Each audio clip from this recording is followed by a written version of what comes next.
Bismillahirrahmanirrahim. Assalamualaikum warahmatullahi wabarakatuh. Bertemu lagi dengan saya Muhammad Izul Mutakin dalam mata kuliah Administrasi dan Supervisi Pendidikan yang diampu oleh dosen kami Bapak Fikri Farihin MPDI. Untuk kesempatan kali ini saya akan menyampaikan materi tentang manajemen mutu pendidikan, di mana ini adalah mata kuliah yang terakhir di dalam mata kuliah administrasi dan supervisi pendidikan. Baik, langsung saja mari kita langsung mempelajari materi terakhir, yakni berkaitan tentang manajemen mutu pendidikan. Yang pertama yaitu konsep tentang mutu. Apa sih yang dinamakan dengan mutu ini? Pengertian dari mutu ini kalau dilihat dari segi etimologi, ini menunjukkan pada nilai dari suatu barang atau suatu jasa. Kemudian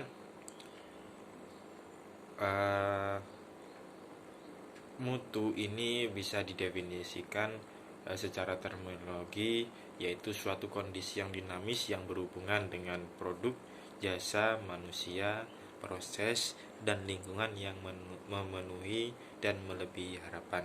Dengan begitu, mutu dapat diartikan sebagai keadaan yang sesuai dan melebihi harapan pelanggan untuk memperoleh sebuah kepuasan. Itu dari pengertian dari mutu sendiri. Kemudian kalau berkaitan dengan mutu manajemen pendidikan itu bagaimana?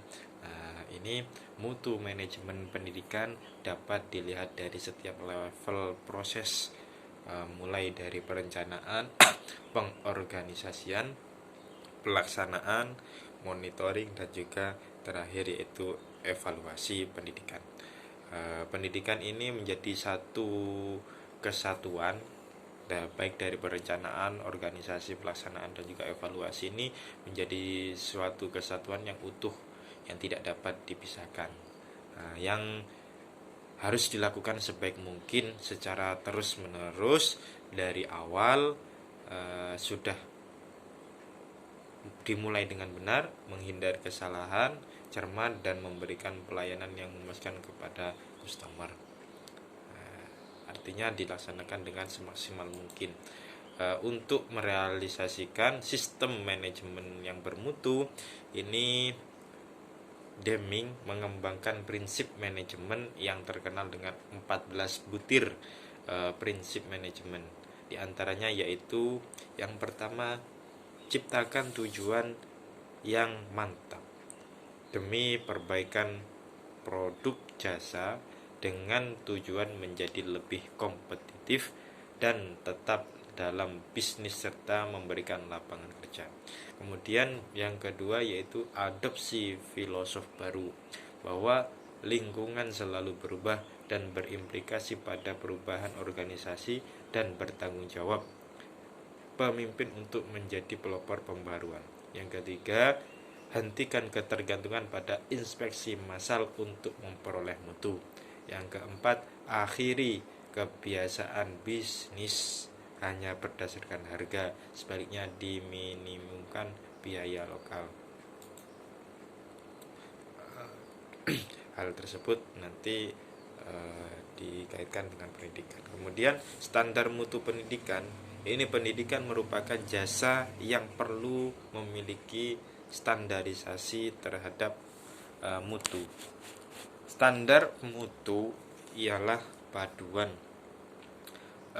sifat-sifat barang atau jasa termasuk sistem manajemen yang relatif estabilis dan sesuai dengan kebutuhan pelanggan. Salis mengungkapkan bahwa standar mutu dapat dilihat dari dua sisi. Yang pertama yaitu standar produk dan jasa, kemudian standar untuk pelanggan. Kemudian Becker di sini memaparkan standar sekolah yang baik, yang bermutu itu bagaimana.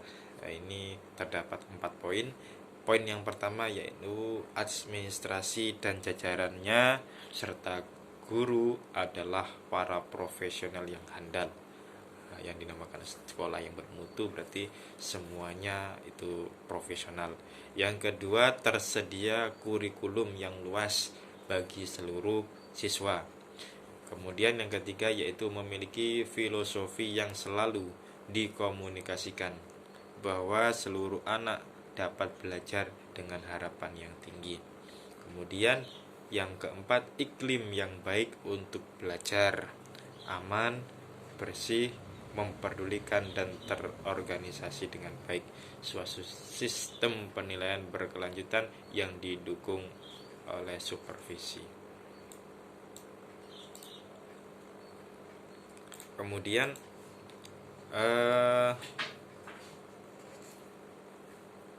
di dalam upaya meningkatkan mutu pengelolaan pendidikan, hal yang sangat penting ini terdapat 4 poin menurut Sukma Dinata untuk melaksanakan program mutu agar menjadi lebih baik. Yang pertama yaitu komitmen pada perubahan.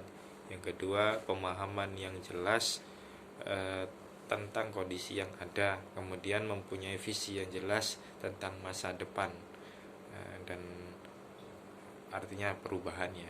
Yang keempat yaitu mempunyai rencana yang jelas. Kemudian faktor untuk meningkatkan mutu ini ada 3 poin. Yang pertama yaitu kecukupan sumber-sumber pendidikan dalam arti mutu tenaga kependidikan, biaya dan juga sarana belajar. Yang kedua, faktor yang kedua yaitu mutu proses belajar yang mendorong siswa belajar efektif. Kemudian mutu keluaran dalam bentuk pengetahuan, sikap, keterampilan dan juga nilai-nilai. Kemudian dari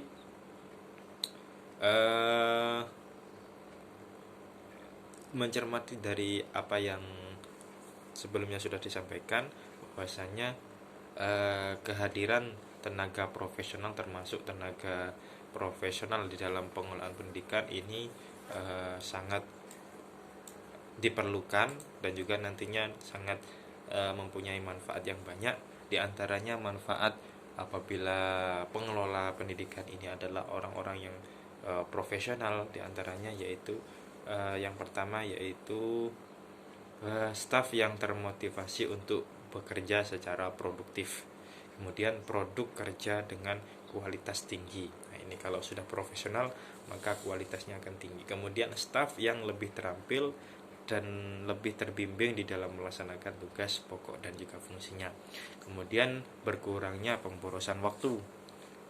Keempat, berkurangnya penghapusan pekerjaan yang tidak terproduktif, yang tidak produktif, yang tidak mungkin diminta bayaran. Kemudian yang kelima, kemampuan mendelegasikan karena staf akan lebih terbimbing. Kemudian meluangkan waktu bagi mitra untuk mengarahkan fokus pada kegiatan-kegiatan dengan nilai tambah tinggi. Dan yang terakhir, klien-klien akan memperhatikan pelayanan yang lebih baik, kerja tim lebih besar dan motivasi lebih besar. Sekian yang dapat saya sampaikan. Kurang lebihnya saya mohon maaf. Assalamualaikum.